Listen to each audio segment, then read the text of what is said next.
হে everyone, কেমন আছেন সবাই?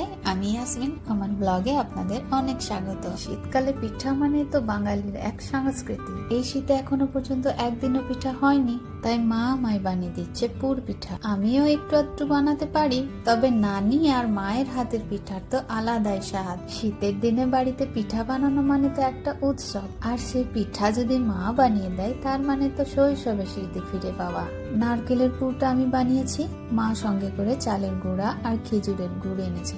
আমরা তো এটাকে পুর পিঠা বলি, তবে আপনারা এটাকে কে কি নামে চেনেন অবশ্যই জানাবেন। ভিতরে নারকেলের পুর দিয়ে সবগুলো ফোল্ড করা হয়ে গেছে। এবার শুধু এগুলোকে গরম তেলের মধ্যে উল্টো পাল্টা করে ভেজে নিতে হবে। অনেক দিন এই পিঠে খাইনি জানেন, দেখেই তো জিভ একেবারে লক লক করছে। মেয়ের তো পুরো একবারে সোনায় সোহাগা, আমি তো লোভ সামলাতেই পারছিলাম না।